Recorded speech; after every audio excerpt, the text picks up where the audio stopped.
इंदापूर भारतीय जनता पार्टीच्या या महामेळाव्यामध्ये मंचावर उपस्थित असलेले आपल्या सर्वांचे लाडके नेते,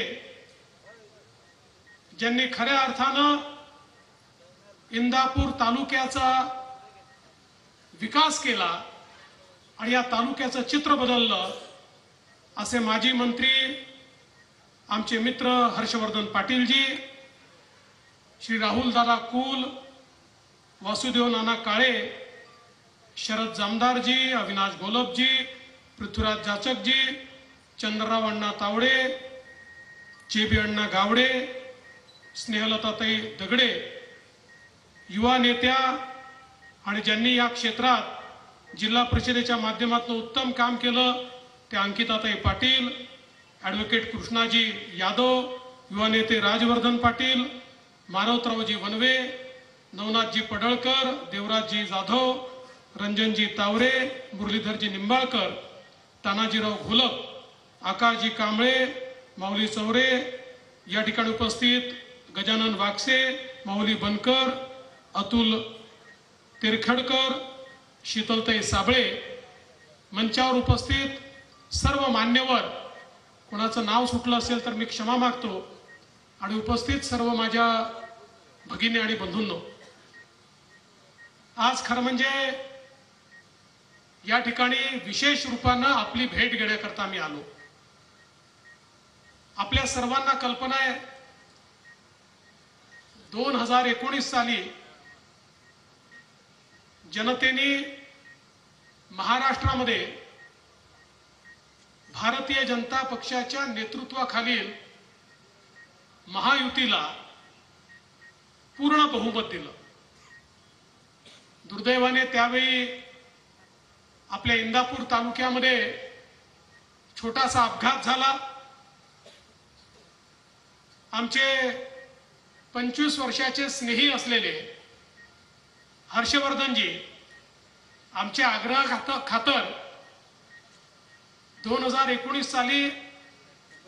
भारतीय जनता पक्षामध्ये आले आणि भारतीय जनता पक्षाच्या कमळ चिन्हावर त्यांनी निवडणूक लढवली. वेळ कमी पडला, वेगळ्या प्रकारचं राजकारण झालं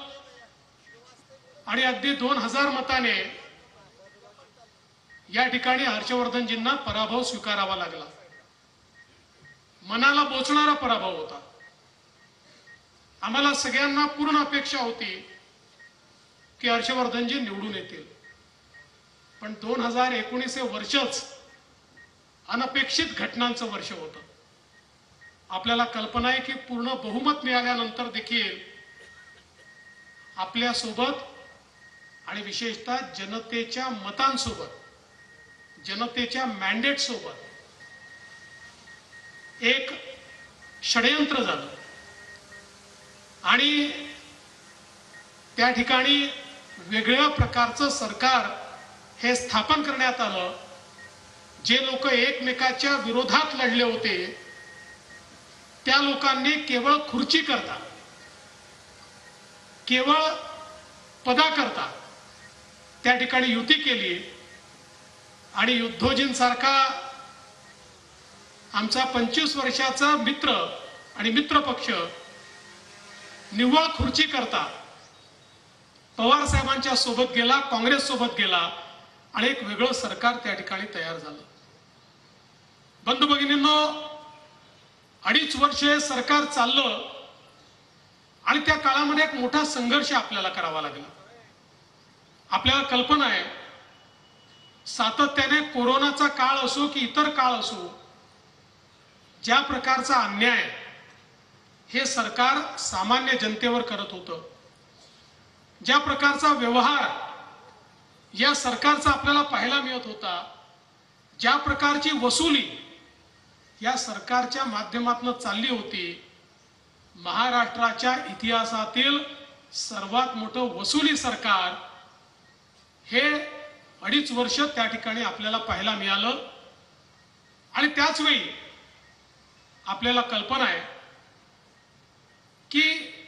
ज्या प्रकारचं राजकारण होत होतं ते सहन न झाल्यामुळे एकनाथरावजी शिंदे साहेब यांनी निर्णय केला की आता या